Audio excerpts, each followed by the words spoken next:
शं नो मित्रः शं वरुणः शं नो भवत्तर्यमा शं न इन्द्रो बृहस्पतिः शं नो विष्णुरुक्रमः नमो ब्रह्मणे नमस्ते वायो त्वामेव प्रत्यक्षं ब्रह्मासि त्वामेव प्रत्यक्षं ब्रह्म वदिष्यामि ऋतं वदिष्यामि सत्यं वदिष्यामि तन्मामवतु तद्वक्तारमवतु अवतु माम् अवतु वक्तारम् ॐ शान्ति शान्ति शान्तिः ॐ अखण्डमण्डलाकारं व्याप्तं येन चराचरं तत्पदं दर्शितं येन तस्मै श्रीगुरवे नमः। हरिः ओम्। ॐ नमो भगवते रामकृष्णाय। Thank you, every one of you. Today is a very special day in some of the states of India. For those who are from outside, I should give an information that for some of the states like Tamil Nadu, Kerala, and some other nearby states, they are all having the New Year Day. And this year, strangely, on the same date, the Bengali New Year and Tamil New Year have fallen. And so the New Year, naturally, you all know on 1st January, New Year means how we celebrate in other places, in many places. In Ramakrishna tradition, we celebrate the Gregorian calendar New Year as a Kalpataru Day. So in most of our centers, we have beautiful programs on the day arranged, considering Sri Ramakrishna as Kalpataru. So thank you for everyone for joining. And today we are under the series of talks on dedicated disciples. As I told you that disclaimer, every class I have to tell this disclaimer because they are not actually disciples of Sri Ramakrishna. We all know that how Sri Ramakrishna gave Diksha to a few persons, and those were considered as disciples. And there were people during the time of Sri Ramakrishna who used to be with Sri Ramakrishna, stay with him, talk to him, and consider him as their none else than Guru. So that type of people were there. They are also called disciples. I have bracketed them into the disciple term. And so they are all dedicated people, dedicated to the service of Sri Ramakrishna. That is one of the important things that comes out from their life. What do they achieve? Or if they were not there, what would have happened to Sri Ramakrishna's? That is how we consider these lives. And in that light only we study. So we saw already how the Rani Rashmani, who built the Kali temple, actually which was meant for Sri Ramakrishna, as it were, I am telling, because the temple built, they came up at that very time when Sri Ramakrishna was growing up and he was having keen interest in sadhanas. So that became a laboratory of spiritual sadhanas, as Swami Ranganathananji used to say. Dakshineshwar is a laboratory. In laboratory, as the scientist does different experiments and comes to some conclusions, the same way Sri Ramakrishna did his sadhanas, experiments. They experimented with several types of sadhanas and he came to certain conclusions. So there are people who consider Sri Ramakrishna as out of the ordinary. See, Ramakrishna also was like a human being like us, and he was behaving like a human being only. There was nothing extraordinary in his behavior when he came to Dakshineshwar. But some of the qualities of Sri Ramakrishna attracted some people who considered Sri Ramakrishna is out of the ordinary. He cannot be classified as an ordinary human being. Something special was there. What was that special? They had each one in his own life, you find each one had a particular aspect of Sri Ramakrishna that touched their heart. And they became very, very obedient to Sri Ramakrishna. And they considered Sri Ramakrishna as their Ishta, equivalent to Ishta. That means you can see how Ramakrishnas became a guru to them. Uninitiated they are, but they consider themselves as the disciples. So we saw Rani Rasmani first, and then next we saw her son-in-law, who was called Mathurnath Vishwas. This today's class will pay some attention to the third person who is important in the life of Sri Ramakrishna. You see, Ramakrishna came to the Dakshineswar temple and became a Kali Pujari merely by accident. He has not come to do any puja there. He only, because his brother was there, Ramkumar was there, he came there. And then from home, that is from the village, Shivar village, is HRIDAY also came. He was also accepted as one of the workers of the temple, puja department, by Mathurnath Vishwas. Now there are three people out there. Ramkumar is already worshipping Mother Kali, and Ramakrishna is supposed to assist him, and then HRIDAYnath to assist Ramakrishna. But the problem was, HRIDAYnath had a very strange feeling after seeing Ramakrishna. What is the relationship between HRIDAYnath and Sri Ramakrishna? Sri Ramakrishna's paternal uncle, paternal aunt, that means his father's sister, that sister's grandson is HRIDAYnath. That means you can call him a nephew. In the English relationship, we can say that this HRIDAYnath was a nephew to him. Though only 4 years difference is there. Sri Ramakrishna was born in 1836 and HRIDAYnath was born in 1840. Just 4 years difference. But HRIDAYnath had great admiration for this elder brother, or you can say uncle, not brother, uncle relation. So this elder uncle is very interesting life it is.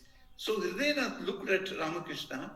What are these peculiarities that has come upon my mama, my uncle? Was this wonder? So with that wonder, he comes to Dakshineswar. And first thing HRIDAYnath says, you see, Mathurnath is calling both of us to his office. Let us go there. Sri Ramakrishna says, what is there to go there? I don't want to go. I know what he's going to ask. What is going to ask? Ramakrishna funny says, he's going to ask me to take up the puja work. Well, I have decided I am not going to be a servant of anybody. I shall not accept this. Then HRIDAYnath says, HRIDAYnath was very fond of his own life. Who is not? Now the fond of his life means, I tell you, unlike Sri Ramakrishna had a Vedantic outlook from childhood, a detachment to the world that we see. He is completely above this Kamini Kanchana. But HRIDAYnath was not like that. He had a robust physique. He had very good health. At a young age, he was very good in health. And people used to admire of his handsomeness and the manliness. That HRIDAYnath was fond of enjoyment of the world. He wanted nice clothes. He wanted nice food. He wanted to repair his house and make it neat and clean. And he loved his wife so much.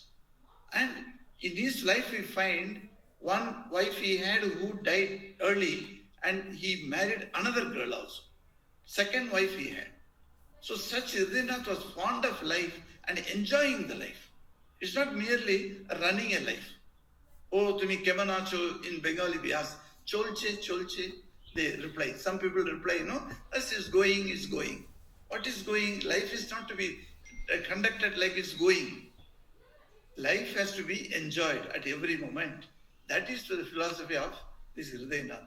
So HRIDAYnath found Sri Ramakrishna, his mama, absolutely different from his mental outlook. but he didn't know why he fell in love to serve this Mama. So he is telling, no Mama, please come with me. If he gives a job, what is wrong in accepting this Pujari job? You are born a Brahmin family and you are very well suited to do the puja in the temple, and Rani Rasmani would love that. Let us go and meet this manager. So they go to manager. And what the manager says, as he expected, he told Sri Ramakrishna by folding his hands, he said, Ramakrishna, at that time he was not called Ramakrishna, he said, Choto Bama. That is the name that was given to him. That is a junior Brahmin. Because his elder brother was a pujari, so everybody knew that. So he said, Choto Bama, can you please accept this job? I want to give you a small job. You must do puja in the shrines. We have got two shrines, main shrines. One is Mother Kali's, which your brother is doing. There is another shrine for Radha Kanta. It is Krishna and Radha is there. So you can very well do that job. Then he says, after long discussion, Sri Ramakrishna accepts on the advice of Hridayanath. You see, we may think that Hridayanath's role in Sri Ramakrishna's blossoming into a Paramahansa, it may not be any role like that we may think. They are all sub-parts in the whole drama, so not much importance. But here you see, it was Hridayanath who made Sri Ramakrishna agree to a job, a paid job, mind you. And that through that job only, Sri Ramakrishna is going to blossom in the future as a Paramahansa. So how much important is there, and how Mother Kali has sent certain helpers to Sri Ramakrishna in her work, which she did through the form and the name of Sri Ramakrishna. It is actually Mother Kali's work. Nothing else. Sri Ramakrishna never claimed that he knew something or he did something. He never claimed for himself.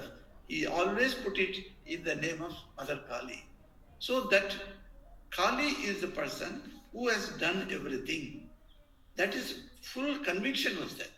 So when Ramakrishna accepted on the condition that the ornaments that are adorning the deities, I will not touch, I will not take care.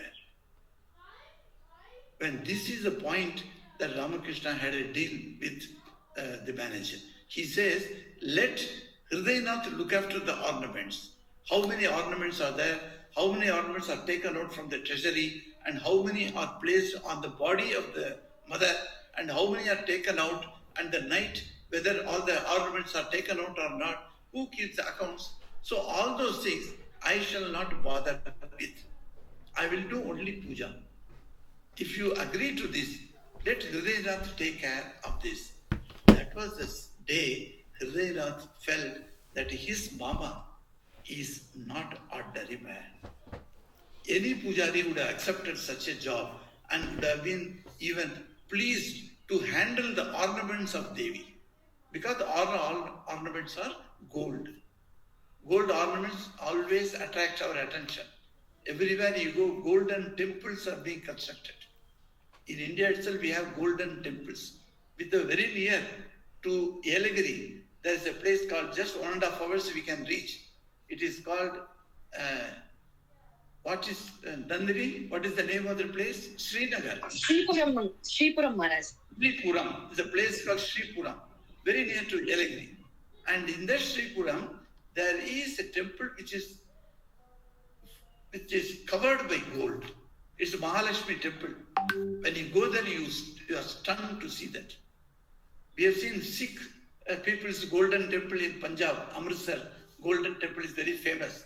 It's very, very old also. But this is a brand new temple. Only a few years have gone. And it is attracting tourists like anything to that place. It is called Narayanapuram or something like that. So Narayani, because she is called Narayani there. Lakshmi is called Narayani, and Narayani Puja is being done there. So that way, gold is everywhere. Gold is attracted. Merely hearing that there is a golden temple, people would like to see. You see, you may not own it, but merely seeing the gold, gives you such a. I remember a story in a saint who had why this type of gold is so attractive to humans. Whether I have seen in South Africa, generally the South African women, that is the black women or the white women, they don't wear gold ornaments like Indians. But nevertheless, their attraction to gold is so much. In all the golden shops, gold shops, the sale to such people only is more than to Indians. Why? They don't wear it, but they are investing in gold. Why the gold has become so much of attraction? We do not know the kind. One small story I remember in Andhra Pradesh, one saint was there. Before he became saint, he was too much attached to a prostitute. And young boy, his elder brother and his wife, they were looking after this boy. So he started asking money and he started stealing from his own house. But the lady, that is the elder brother's wife, she used to consider this boy as her own son and brought him up. She understood the boy has got into a bad company and he is going hither and thither. And she understood that. And he started stealing from the house. And that she made it very, very alert. And one day she was lying down. She has not slept away, but she has closed her eyes. A few minutes have gone. At that time, this boy enters the room. And it is said, he looks at her feet, and in the feet there's a gold ornament is there. So he went slowly, sat there, and took that gold ornament from her feet. She knew all the time. And the moment he took it in his hand and started going out, she got up and stopped him. I said, my dear, why are you stealing like this? For whom you are taking it? Then he says, I am fond of one prostitute in the street. I go there and I hand over. She asks me, bring this, bring that, bring this, bring that. From where I will bring? I am unemployed. I don't have any money. So I come here and steal. I started stealing. Then she says, okay, you gave what I was wearing on the feet. Now you give this. Like that, she opened her neck and she took out her thali. You know, thali is a gold instrument, gold ornament that every woman is tied at the time of marriage by the husband. I do not know in what groups of states this practice is there, but in South India, this tying the thali is one of the important ceremony during the weddings. Mangal Sutra. Yes, Mangal Sutra it's called. Northern India, Mangal Sutra it is called.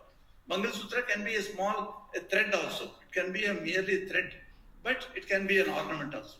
She gave that gold ornament to him and told him, you go and give this to her. He was stunned. He didn't understand the purpose. My, brother's wife, she is so generous. She has given that which is very important to her life. Only widows can take it out. No other person can take it out. That Mangal Sutra, she gave it. And this boy went and put it and then came back. And then he was happy anyway. That over. After a few days, the boy had again gone to his beloved, that prostitute. She told him, my dear, you are so fond of this body. What is there in this body? See this body. Like that, she showed him and then explained to him, this body is not going to stay for long. Neither you are going to stay long for enjoying this body, neither I am going to be in this state all the time. When she gave him thrashing like this, he immediately realized what sin that he has done. He came back to his the wife of his brother and fell at her feet, and I have learned today a lesson. From that day onwards, the life turned to him and he became a saint. He wrote the Mahabharata version in Telugu. That is what he said. Now, then he asked this lady, why did you give your Mangal Sutra, Thali, to me? She says, do you know what is gold? Gold has got, yes, a particular type of character which no other metal has got in the world. She explained to you.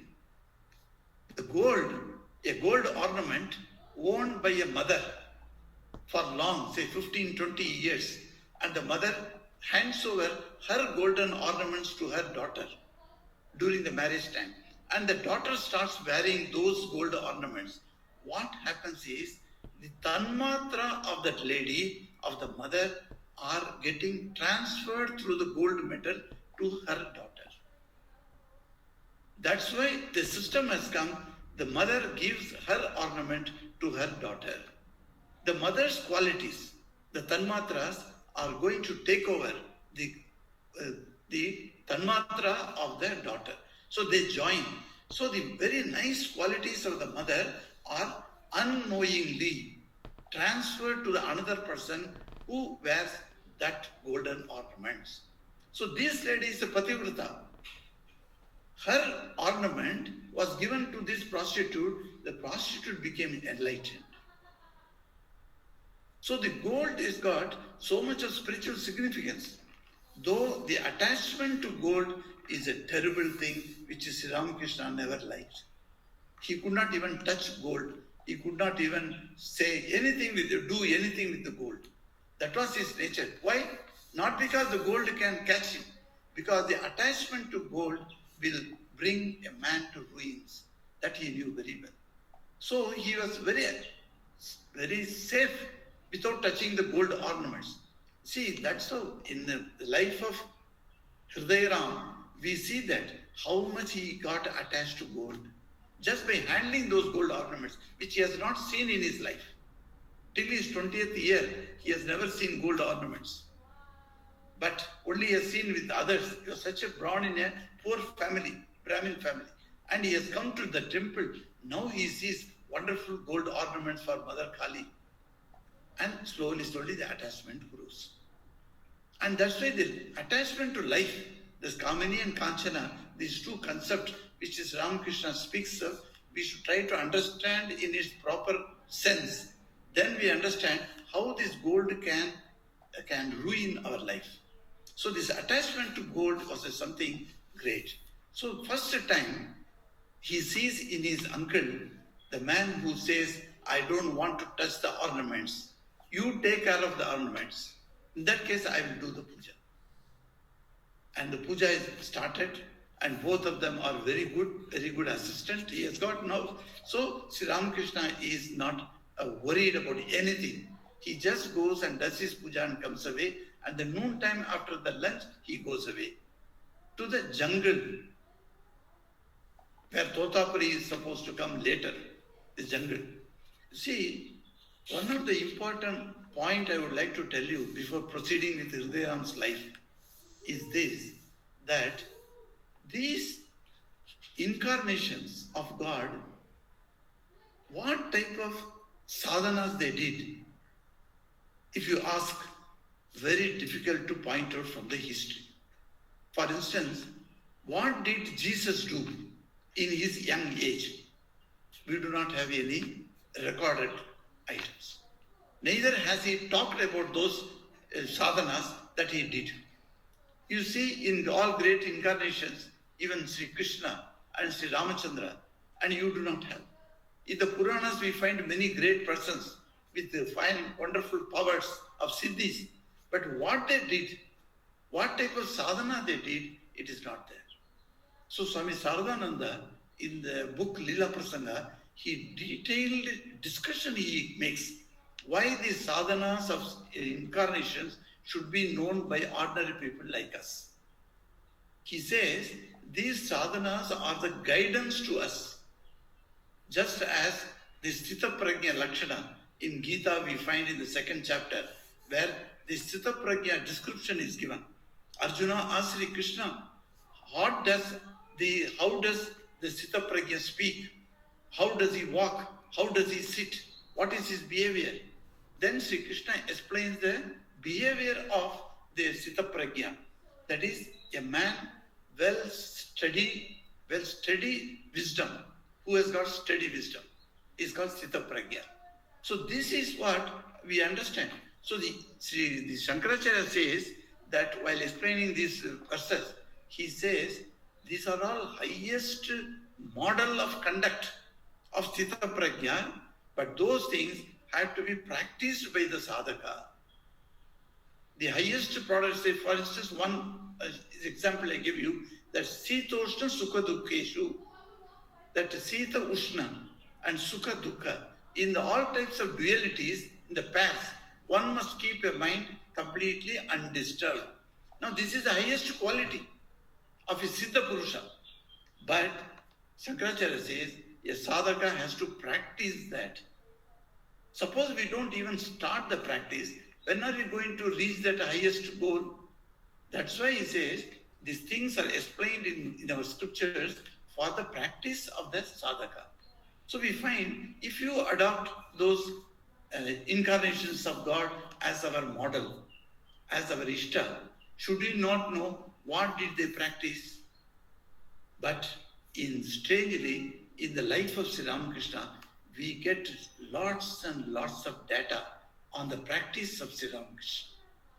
Sri Ramakrishna's spiritual practices are well codified, well written down for the future generation. And it is not hearsay. Somebody is giving gossip, no.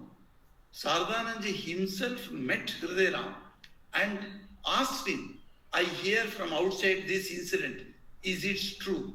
Is it true or not? Then Hriday Ram would vouchsafe, yes, this was done, this was not done. Then he would remove that portion which is not certified by Hriday Ram. 12 years, Hriday Ram stayed with Sri Ramakrishna. It is something very wonderful. 12 years. Those 12 years of sadhana period of Sri Ramakrishna, Hriday Ram was with him. And he studied him. He was in awe and wonder seeing Sri Ramakrishna's sadhanas.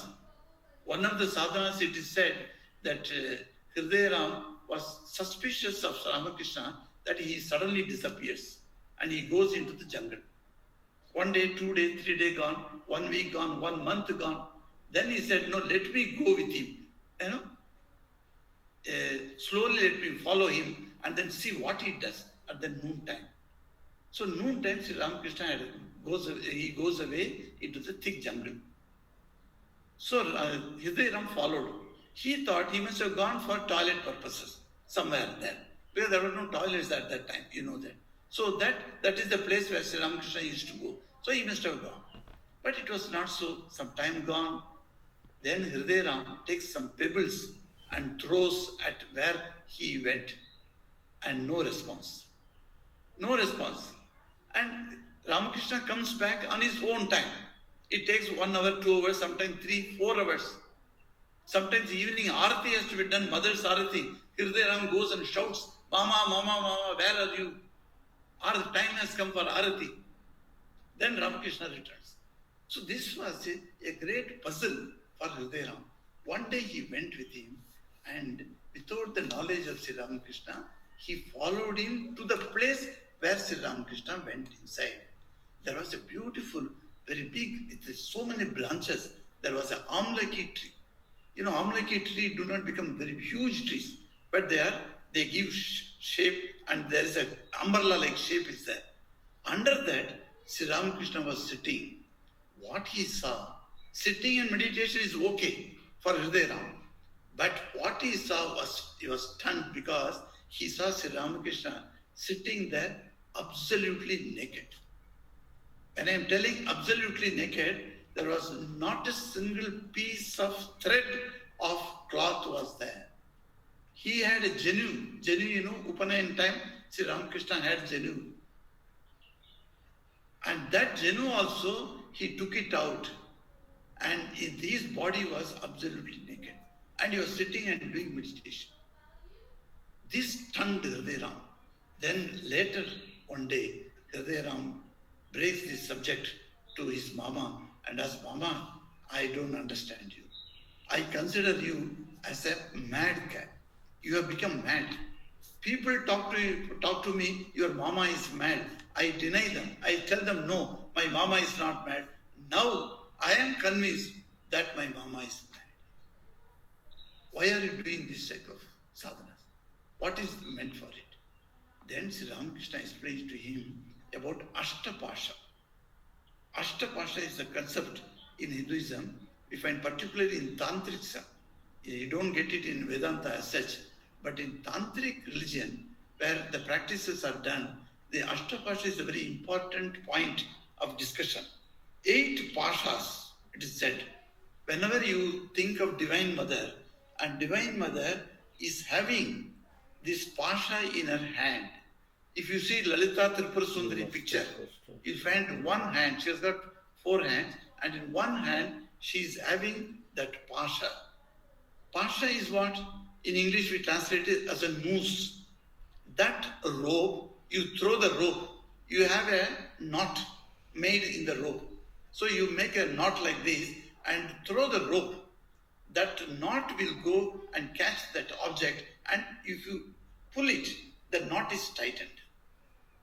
That is what the Divine Mother does to all of us.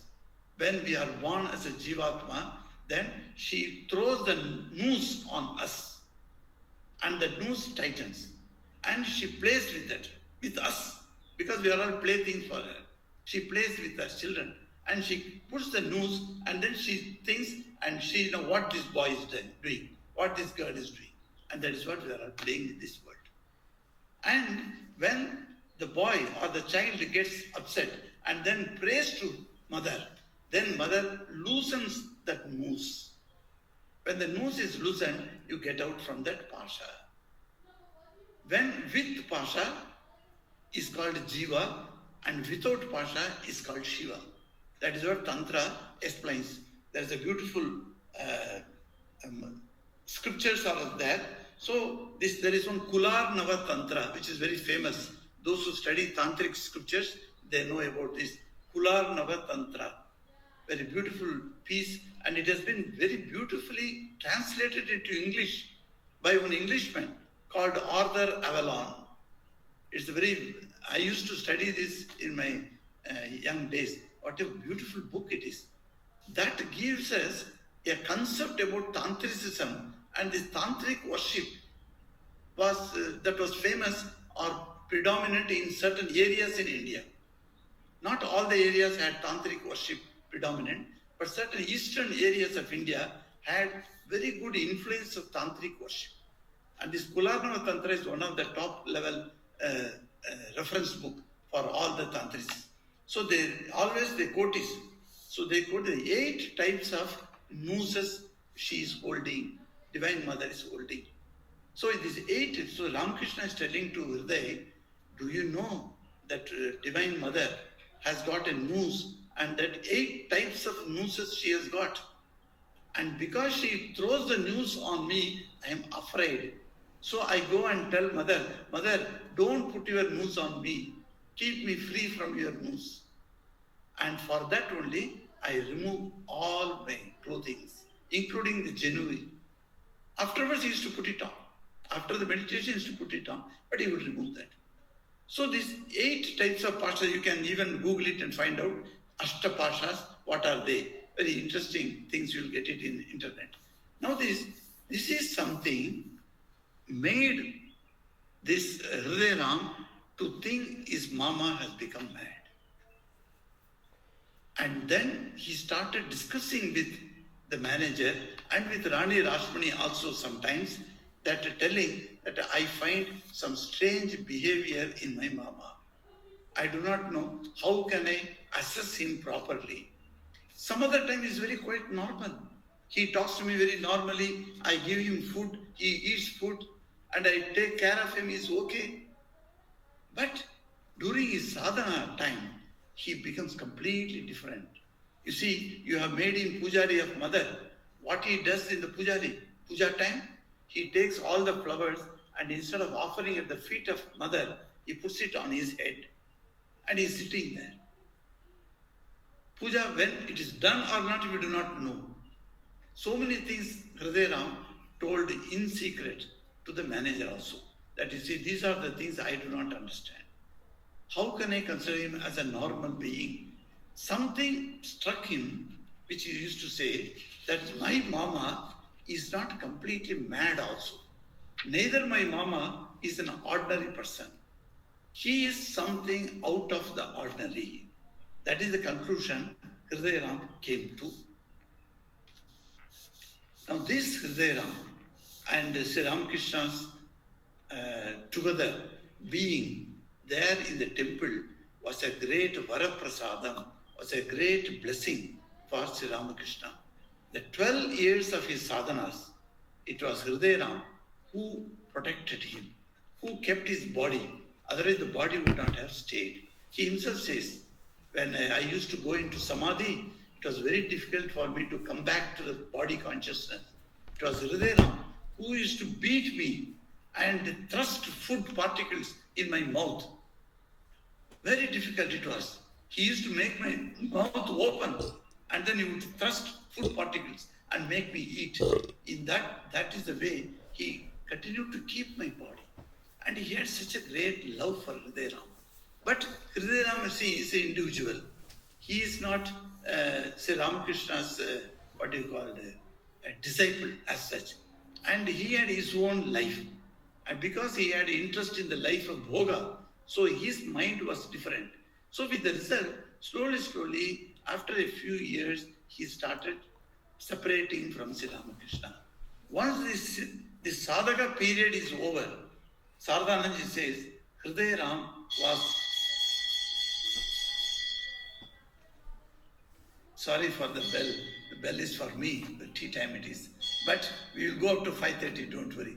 I told my Amma to wait for me half an hour. She said, okay. So now you see, this Hridayaram, he says, after the 12 years of sadhana, and he has become a Siddha, a Paramahamsa, state of being has come into Sri Ramakrishna. At that time, Hridayaram's help was no more needed. After that only, the boys started coming.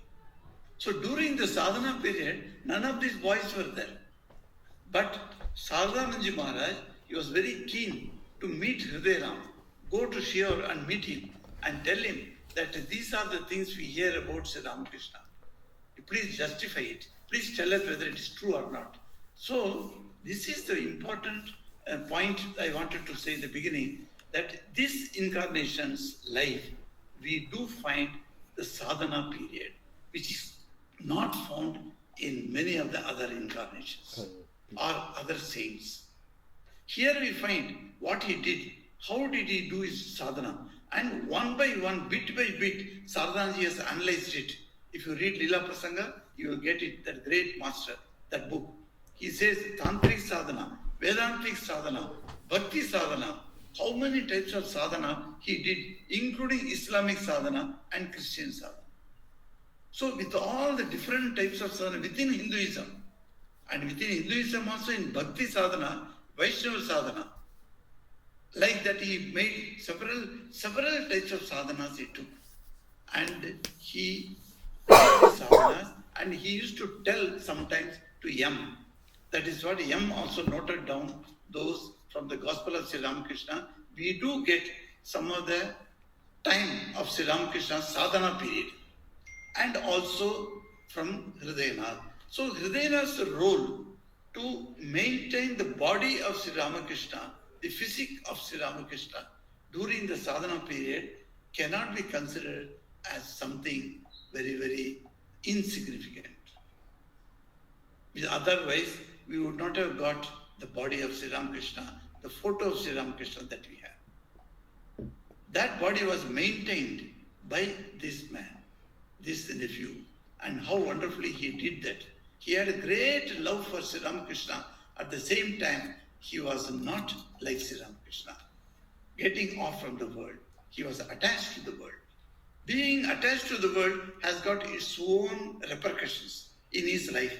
After Sri Ramakrishna's passing away, we find, and this Hridayaram used to tell others when he used to come later, much later, when the Belur Math started. At that time, Hridayaram used to come to Belur Math and meet these direct disciples of Sri Ramakrishna. And all of them had a great regard for Hridayaram. And they used to call him, come and sit, take food with us. Like that they all used to call him. Sometime, Hriday Ram can speak about the master 2-3 words, that is enough for them. These disciples were so fond of Hriday Ram. But when Sri Ramakrishna passed away and he started visiting this Baranagar Mutt and Beru Mutt, and he used to say, what he used to tell them, it has been, he says, Hriday Ram used to visit Niranjanananda in the Mutt. Niranjanananda was a direct disciple of Sri Ramakrishna, he was staying there. So Niranjanananda used to address him, hello Mukherjee Babu, because Hriday Ram Mukhopadhyaya was his name. So they call him Mukherjee Babu. So, hello Mukherjee, he is very much senior to him, in age. Hello Mukherjee Babu, how are you? So Hriday answered, brother, I am living dead. I am living, though, but dead. Those days are gone. Uncle passed away, and my heart has also gone with him. I am moving in this world with this lifeless body. This is what he used to say. So, you can just imagine how such a wonderful man who was 12 years assisted Sri Ramakrishna Paramahamsa, an incarnation of God, had to lead a life, that life which was become a terrible life for him. It is a lifeless dead, is a lifeless body. And because he now understands at this age, at the fag end of his life, he understands the worth of pursuing spiritual practices rather than being, immersed in the worldly affairs. How much worldly he was. One example only I will tell you today. That example is Sri Ramakrishna himself makes fun of him. And he says, once Hriday told me, he has got a bull calf, that he has brought it and he has tied it. And say a few days I was seeing him that he goes there, stands near that calf and then give him some food, etc. So I looked at it. Then one day I asked Hriday, what you are doing this? It's a small baby, it is. What you are doing? Then he said, I am making this baby grow, and then once it grows, then I will take him to my village and make him plow the field, and then I will have a lot of paddy, and with that paddy I will sell, and then cows will also get impregnated by this bull, and then they will give a lot of milk, and with that milk I will become a very big rich man one day. Sri Ramakrishna is stunned. He says how this lokayata, the worldly people can think of that much extent to that far extent, and he could go that much. And he makes fun of this. So at the end of his life only, Hriday Ram realizes his mistake. Whereas Paramahamsa was there, and with these 12 years he stayed with him. Would he not stay still more? But there were some incidents that happened where he had to leave Dakshineswar permanently. Those things we will take up in the second class. So now a few minutes are there. So I am handing over to Prithvish to conduct any discussions. You see, I don't want to make it a lecture session. I want you all to participate. Maharaj, thank you. Any questions? Anybody? I have one. Yes, please go ahead. Maharaj. Yes, please tell. So the question is, Maharaj, we hear about a lot of sadhanas. You said you numbered 10 of them. So during the sadhana, so he was, as everybody says, he's not literate. How would he know how the sadhana is done? So we know Totapuri had come and Mahima has come and other come. So have all the teachers been there to make him practice those sadhanas during those times? Or how would he allow? For example, you said like he goes to the jungle and does this sadhana. Of course, there's a practice. Is it an intuition or somebody taught him during this time? That's a very good question. Thank you. Because before these gurus came into Sri Ramakrishna's life, he was practicing sadhana. Now, he would say, I heard it from the sadhus who used to visit Kamarpukur and stay there on their journey to Puri, there are many sadhus group used to come in those days, Ramakrishna's childhood days, and he would run to them. As the Narada used to run to the sadhus, as we read it in the Puranas, the Ramakrishna, this boy Gadai used to run to those sadhus and sit with them many hours. And they would be doing sadhana, they would be talking, they would be singing. So many things he learned from them. Some of the Ramayana incidents Sri Ramakrishna quotes are not in Ramayana proper. Per se, in Valmiki Ramayana, I have not come across such incidents. But Sri Ramakrishna says, Ramayana it happened like that. From where he did learn? He learned from these sadhus. These sadhus used to tell and share with this boy so many things. So he had heard from them many types of sadhanas. And he himself started practicing before Mother Kali started sending gurus for him. And it is she only decides what type of guru, which guru, and when to send, etc. So she decided. So in Leela Prasanga, you get a chronological order, you get how the sadhanas were conducted by Sri Ramakrishna on what basis. So many of the sadhanas he had heard himself. So he was doing it before the guru started coming.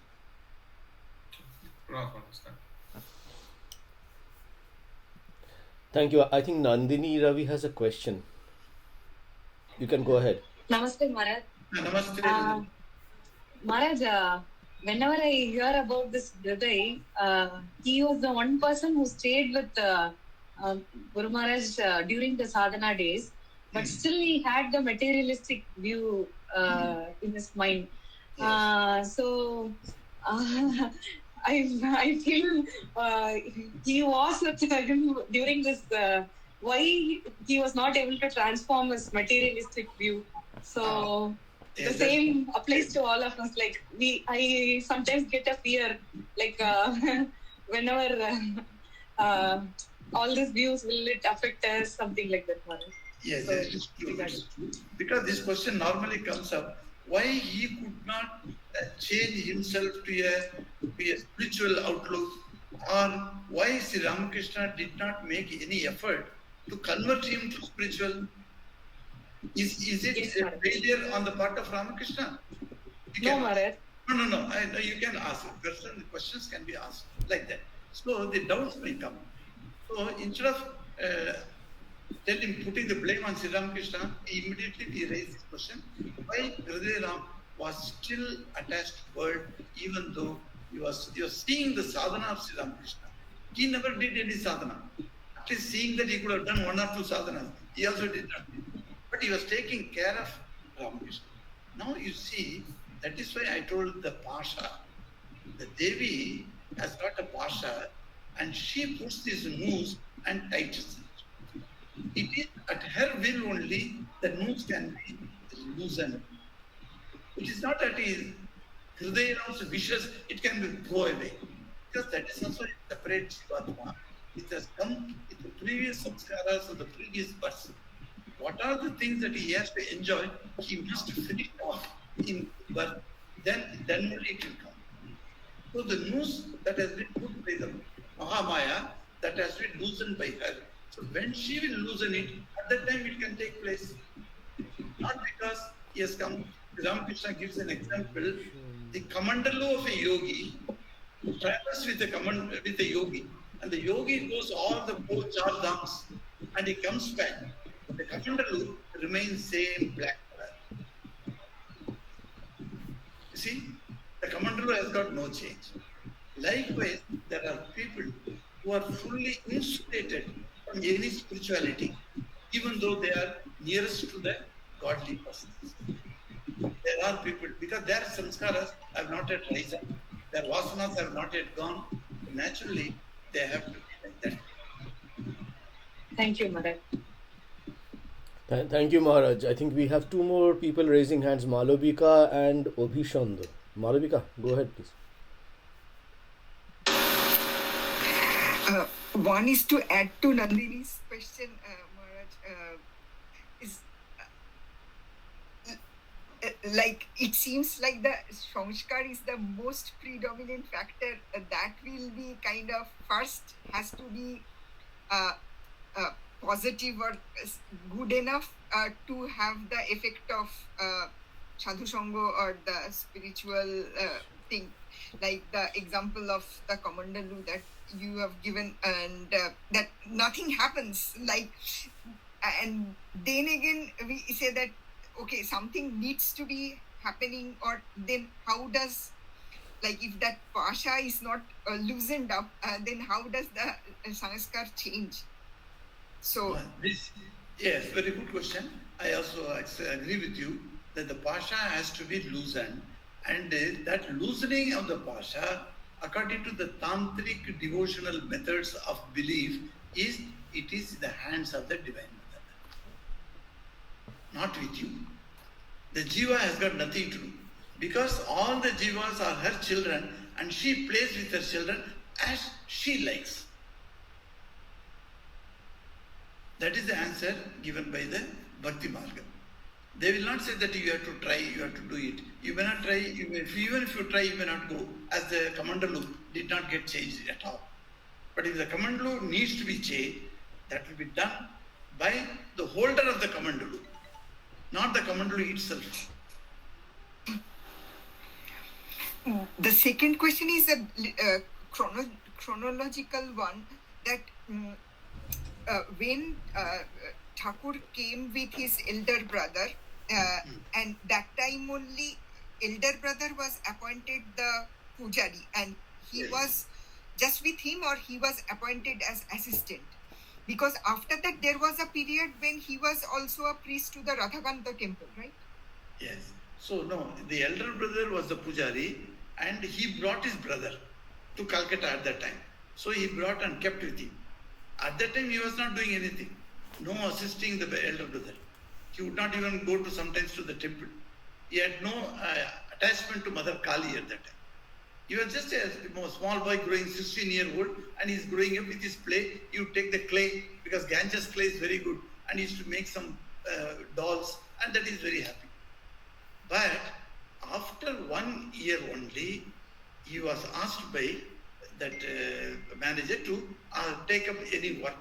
At that time he was given Radhakanta worship only he was given. After 1 year of Radhakanta worship, the elder brother passes on.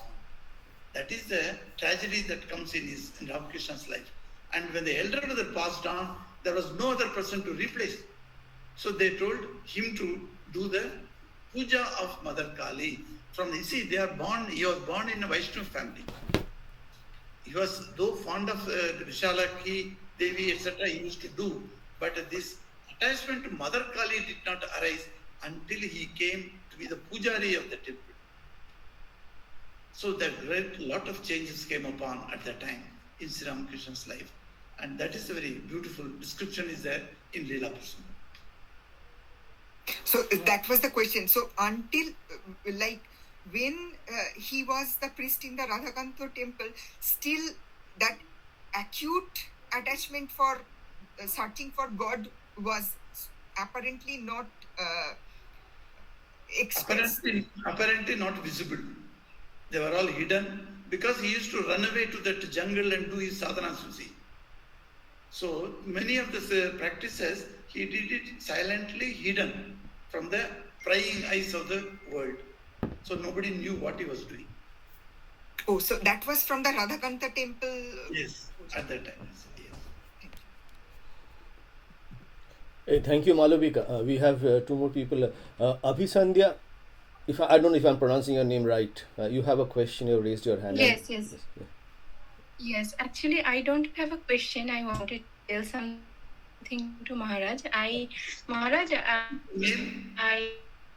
am... Abhisandhya, your line is whom breaking. you met at Singapore. I am her sister-in-law. We came to... Continue. Maharaj, I am Indrani Bhattacharya, whom you met at Singapore. Yes, I remember. Sorry, Maharaj. I remember. I am her sister-in-law. We came to Yelagiri to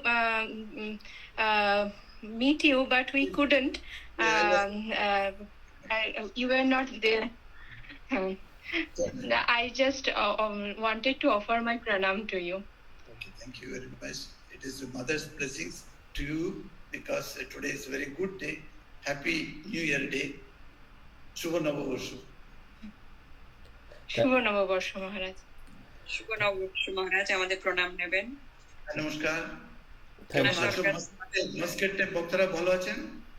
ভালো আছে মহারাজ, সবাই ভালো আছে। কিছু বলার আছে তোমার? হ্যাঁ হ্যাঁ।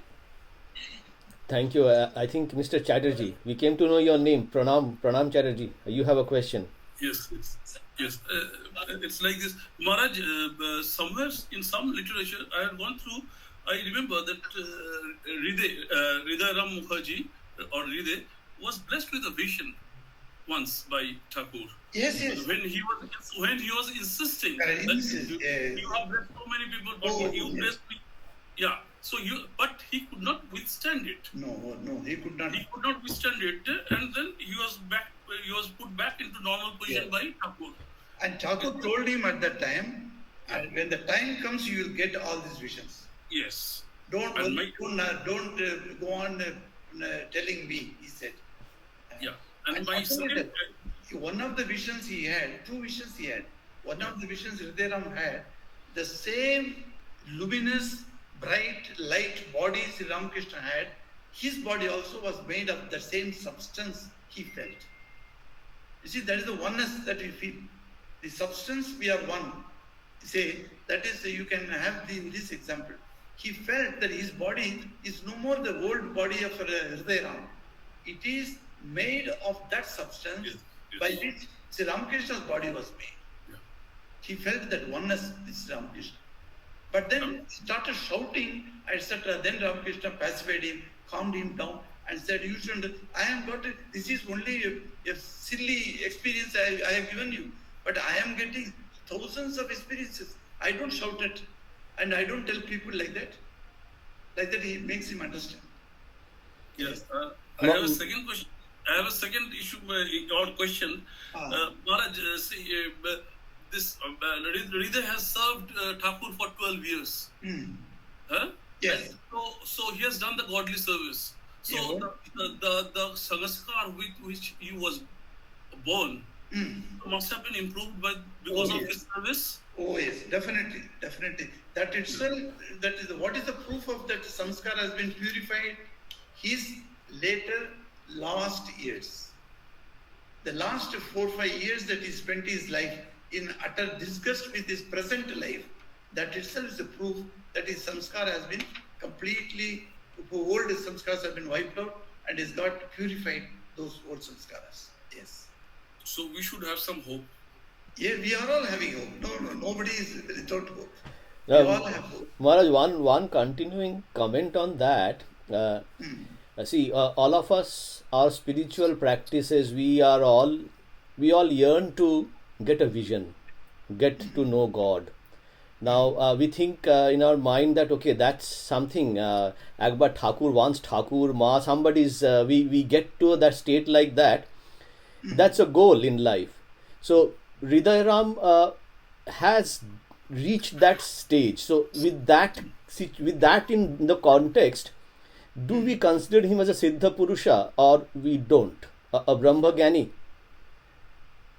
No. Because, you see, just because a few experience you have, you cannot be called a Siddha Purusha or a Brahma Gyani.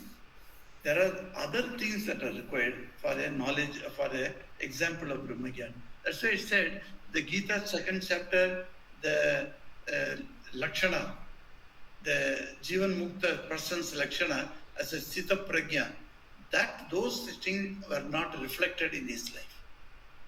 One lady, she spoke in Gol Park once when I was there. I just went to listen to that lady's lecture. She spoke, Sita Prajna Lakshana, she made a list. And for each point, she brought Sri Ramakrishna's life's example. Wow. I don't think I will be able to bring HRIDAY's life's examples like that. I agree with you. Yeah, that's right. I think we have got a. Even though a person is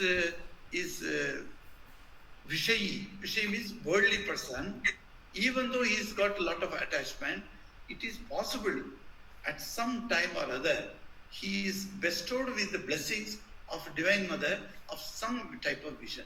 It is possible. So that taking those visions, you cannot consider him as a Siddha Purusha or anything like that. Okay, I understand. I think Indrani has a question. Okay. Maharaj. Yes. No, actually, Pranam Maharaj. Namaste. Pranam Maharaj. I now, what I was trying to say has been mentioned by the two previous speakers. So I was thinking along the same lines, Maharaj, that if a materialistic person had been chosen for for seva of such high order, that would have been a great. That can we not say, Maharaj, that it is an example of Thakur's kripa? Yes, definitely. That's why we are not underestimating or making insignificant the seva of Hriday Ram. No, not at all. Hriday Ram has got a wonderful, that's why I told you in the beginning itself, his portion, his drama in that role, it should not be considered as insignificant. It's a very, very major contribution that he has done for all of us. Yes. Ma'am, this is the Thakur's kripa that we are here and listening to Maharaj together. This is also Thakur's kripa. Otherwise, it's not possible. Not true. Maharaj, Maharaj, Sorry. I know Amma is waiting with your cup of tea. There's one more question. After that, we will close. Papia Saraswati has a question. Papia? Hello. Hello. Okay. No. Yeah. Hello. Yes. Hello. Hello. We can hear Yes, you. audible. Go on. Go on. Take my pranam due to Navavarsha of today. Shubha Navavarsh. কে বলছেন আপনি? আমি শঙ্কর সরস্বতী বলছি। Shankar Saraswati. So my name is Shankar Saraswati. I am speaking from the Nagpur. I want to know, we have learned that Thakur can working on the water. He can do the work on the water. He can float on the water. Easy. Where did you hear this? Where did you hear this? Thakur walked on the water? I listened to some lecture. Somebody given lecture that Thakur can do the work on the water. No. He told as an example, the walking on the water as an example to explain a particular concept. He never said, I walked on the water. He told this walking on the water, a fellow went and did 12 years tapasya in Uttarkashi. He came back and then he tells his brother, my brother, the brother is asking him, you left the home, you became a monk and you went for tapasya, what did you gain? He says, you want to see what he gained? Come. He took him to the riverside and he walked on the water. Then the brother said, half an hour if I give, I can cross this river to the other side by giving a boatman half an hour, and for this you spent 12 years. What a shame. This example, he says, how it is no more usefulness for us to acquire the higher powers. Okay. Thank you. Yes, but he never walked on water. He is given some example only. Exactly. Thank you. Okay.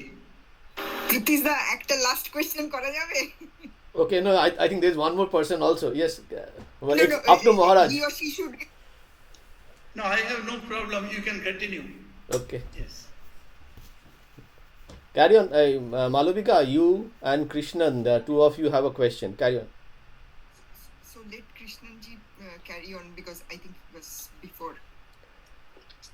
Krishnan, Jagannathan, you have a question? Yeah, thank you. Pranams Maharaj. I have a question and seek your blessings on New Year.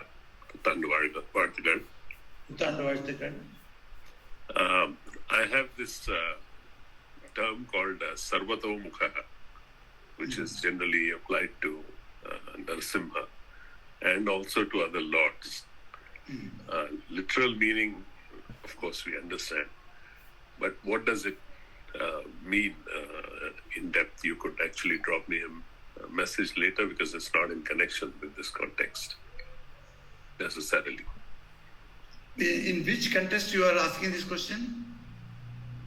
This is a term which you see in which you. Okay, that is okay. But the point that we discussed today, is it connected? No, it's not in connection with that. You can answer me separately. Oh, I can answer separately. Okay. Yeah, it's not in today's context.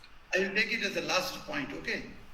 So let me attend to some other people who are willing to, ask something connected to this. Okay, Malavika. Yeah.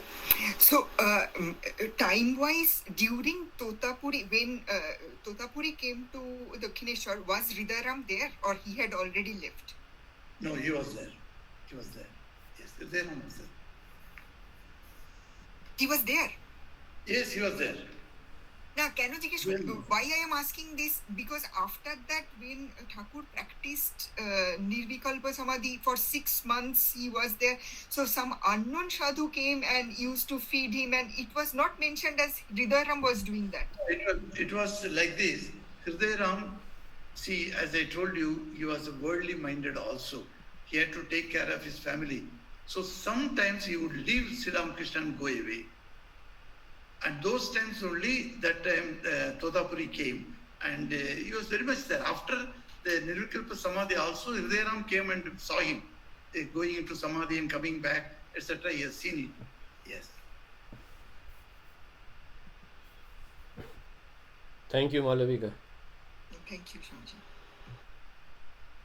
Maharaj, no other questions. You can delve on that point or you can take it next class, but up to you. In the messages, did you go through? Any question is there? No. It's mostly wishes, but I'll go through them. Okay. If they are wishes, okay, the best wishes to everyone. It's mostly New Year's messages.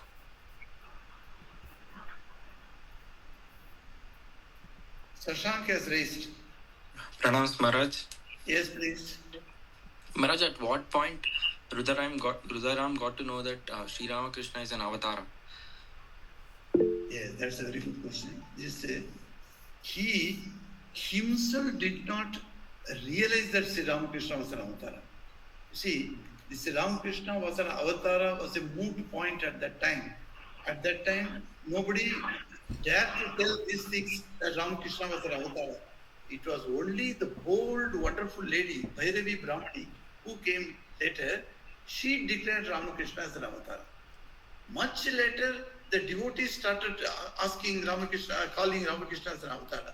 But it was very first time that Ramakrishna is not an ordinary soul. He should not be considered as an ordinary boy here, a pujari. He is an avatara of God. This was told by that Bhairavi Brahmani. So this created confusion among the people in the temple. The temple people did not want to believe Sri Ramakrishna is an avatara because they know only 10 avatars are there. There cannot be any new avatar. So they did not believe this. But this confusion started growing in the society at that time. That's why our Bhairavi Brahmani calls the manager of the temple and asks him, call a Vidvat Sadas. Means a sabha where the learned people will be called and they will discuss. And if they say any objection, I will reply to them, she says. So a Pandits were called for a meeting, and in that meeting, this lady, the Bhairavi Brahmani, emphasizes and she puts her arguments in such a way there was nobody else to say negative. That was the time Hridayaram comes to know that his mama is an avatara Purusha. Okay. Thank you, Maharaj. Okay, thank you. Thank you. Another person has a question. I see the name as S only. Ramji, namaste, Maharaj. Maharaj, the Kamandalu, how can it get purified? The Kamandalu, no, Maharaj. Yes. How can it get purified? Yes. You see, in the absolute sense, these stories are told. So you should not take it very literally. Absolute sense in the sense what? The Kamandalu represents a jiva with full of samskaras, bad samskaras. Okay? The rishi who is holding the samskara, that Kamandalu, is the goddess Durga. For instance, I am telling. So Divine Mother. So she is holding the noose. So she has put the noose on this jiva. So she has to loosen it. She has to bestow the knowledge. Not that I can attain knowledge. That is a different marga. That's a Vedanta in Jnana marga. That will say I will attain. But in divine, that is a devotional path where the tantricism is there. The tantric devotional path, the person will not say, I will attain. It is by the grace of Divine Mother that I will get knowledge. It is by the grace of Divine Mother I will do this. Like that, grace of Divine Mother. That is what is even the Bengali song says, Kormo, Tumi Koroma, Loke Bole Ami Kori. One song is there, is it not? Shakali Tomari Ichha. So that song says, so in this divine devotional attitude, you are not to do anything. So if Divine Mother wants the Kamandalu to be cleaned and it should be shining, then she will do it. And she knows at what time and when is that particular time is required, she will do it. That is. Thank you so much. Thank you, Maharaj. Thank you. Maharaj, Mala, yes. Yeah, a lot of questions have gone, Maharaj. I think it's better you go for a tea, No, I said, my tea, don't worry about that. Another question, my doctor is waiting, so I must attend to her. Yes. Oh, so you want to go to the doctor, Maharaj? Sorry for Maharaj. Maharaj, sometimes this kind of thing that I'll ask in Tamil itself, Maharaj. அவன் அருளாலே அவன் தாள் வணங்கி அதான் அவர் தான் வந்து நம்மளுக்கு அருள் பண்ணுவார் அப்படிங்கிறது சில டைம் நம்ம சாதனைகள் செய்யும் போது ஒரு சோம்பேறித்தனத்தை கொடுக்குது Maharaj. We feel lazy thinking that God will only give us why we can skip our sadhana today, we can skip our japa today. Like that kind of thought also rises. At that time I just pray to God, okay, today I'm not able to do, but you make sure that it is done, something like that. So how to avoid those kind of thoughts, Maharaj? Yes. See, there is in every path, in every type of sadhana, you have the plus and the minuses. So there are dangers also there in some paths. Like this tantric path, they have got dangers also. So you have to take into account in absolute sense, full sense, what you understand is that when we think that it is the mother's work, not my work, when we think you are imagining that I may go into a state where I may become lazy, I may not do anything, thinking that mother does not want me to do, so let me not do it. So I will be joyful in other ways. Like that you are thinking, it is not so. You see, the idea that mother is doing everything is a very, very high idea which can come only by doing sadhanas. If you stop your sadhanas thinking mother does not want me to do, that means it is a laziness. Yes, that is true. But when you will get this idea that mother is doing everything, that is only as a culmination of your sadhana, you get this idea, mother does everything. I am not to do anything. So whatever I have been doing, it is due to her desire and it is due to her grace that I have been able to do it. So if you take it like that, suppose one day you don't want to do it, you feel lazy. Then what do you, how do you deal with this matter? You have to say to your mind, no, this is wrong. You are just deceiving yourself. This is called Bhabe Kore Churi. In Bengali, they call it. I don't know what is the exact translation of this. Molai, you remember any translation? Maharaj, I was brought up in Rajasthan, so probably ask the Bengali hardcore who's lived in West Bengal, strapped to Kolkata. Yes. So they will give you intellectual knowledge. ask Chandrani. She is good in Bengali. Is she there? Maharaj, I am not at all good in English. Oh. So this Bhaver Gurichuri is a very strange phrase in Bengali. It says that whatever is நம்ம உள்ளத்துல இருக்கிற ஒரு உணர்ச்சி இருக்கு இல்லையா, அந்த உணர்ச்சிக்கு எதிராக செயல்படுவது அப்படின்னு. அதாவது நான் தெரியும் என்னோட சோம்பேறித்தனத்தினால் நான் செய்ய மாட்டேன் என்று, ஆனால் அதை கடவுள் மீது போட்டுட்டு நான் நிம்மதியா இருக்க முடியுமா அப்படிங்கிற அந்த விஷயம் இருக்கு இல்லையா, அது என்னுடைய உள்ளத்துக்கே நானே என் உள்ளத்திலிருந்தே நான் திருடுகிறேன் அப்படின்னு சொல்றாரு ராமகிருஷ்ணன். பாவே கோரே சுரி அப்படின்னு சொல்றாரு. That is stealing from your own heart. It is your item, it is your matter, but you are stealing it, which is not required.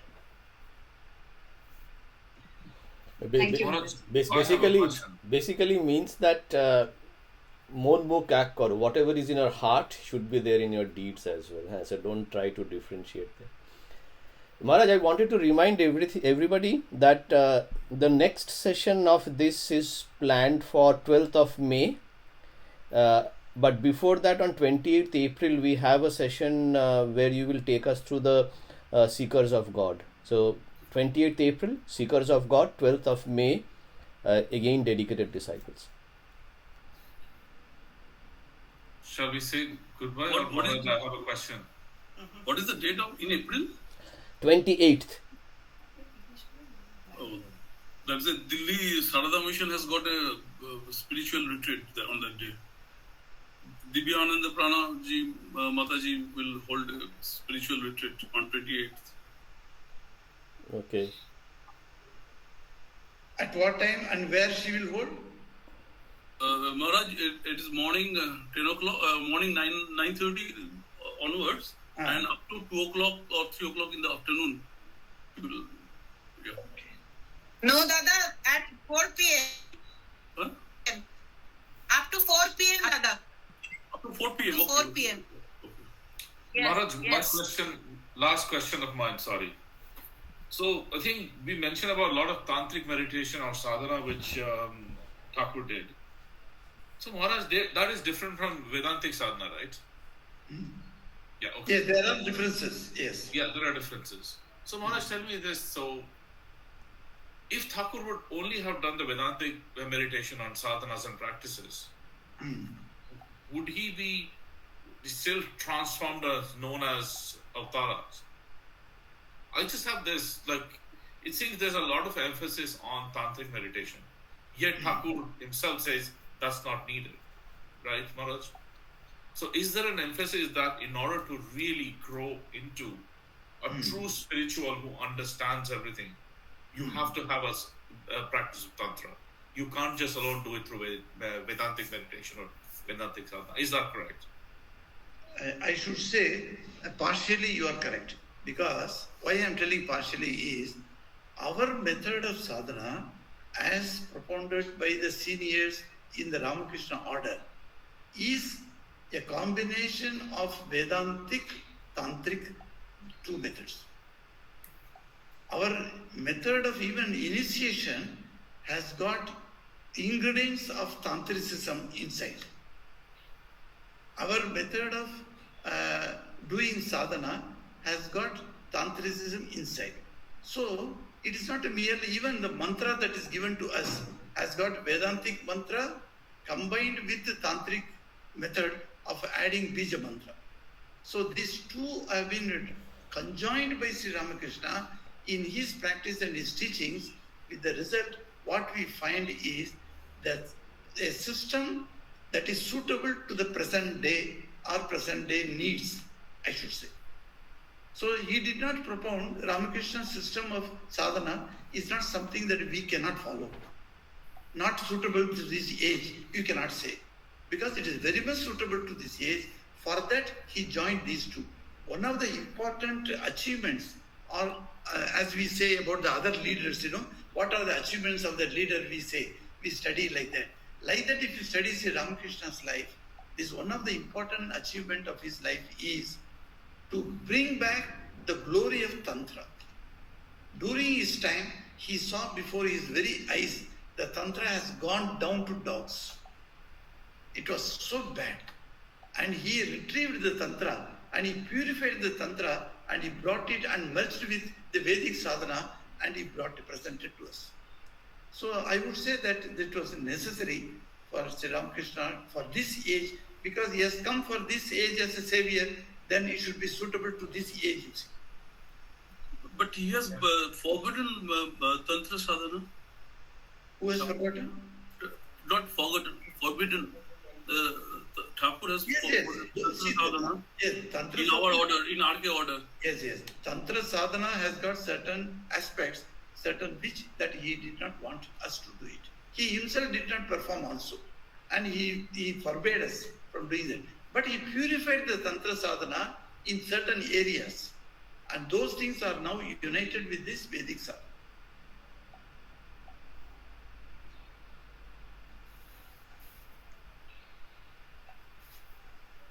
Yes, certain portions he did not accept. Particularly with the man-woman portion, those Tantra sadhanas he did not allow. Now I am coming to, if there is no other question, then I will go to the last one, which Mr. Jagannathan asked from USA. So he asked one, Sarvato Mukha is the one word which is used for the gods and goddesses, because their literal meaning is that they have kept their faces everywhere. All the places, faces are there. So that is a very beautiful concept, that God is, if you consider God as a Saguna and Sakara, then what happens? You have got one face for God. He has got a face like us. He has got two eyes. And then he may have several hands. But then he has got face is only one. So you find Shiva, Vishnu, all those people, you have the face, one face only is put. Extraordinary, they can see others also. For that, the third eye is open. For Devi also, we give two eyes and then one third eye. 10 minutes or 5 minutes. This is, for Saguna Sakara worship, there is a condition or there is a constraint in thinking God is everywhere. In Nirakara, in Nirguna worship, what happens is, it is easier for the Jnana Yogis to consider God is present everywhere. For a Saguna worship, it is very difficult to understand. God is everywhere. See, I worship Sri Krishna. Sri Krishna is in my temple, in my shrine. But he is not outside. When I come outside and see a very, very bad-looking a beggar comes, I may not consider that beggar as a Krishna. Because my eyes only can recognize Krishna in a particular form. That is one of the danger of the path of Saguna Sakara worship. Anyway, we are not going into that. I am telling that God's face is everywhere. Sarvato Mukha, everywhere, means that he is present everywhere. As what? As spirit. Swamiji says in one place, when I say Ananta Bhava, recently there was a discussion about Ananta. One devotee from Malaysia put my picture as if I am merging with the Ananta, with the infinite. She put a picture. I like that picture. I put it as a DP in my WhatsApp. Now some devotees objected to that. No. This picture gives you as if you are dead. No, it should not be kept like that. Like that they objected. At that time, this Ananta Bhava, one quotation came to me. Luckily it came, I don't know why it came. I went through the quotation. It says, Swamiji is telling his disciples, what do you mean by God is present everywhere?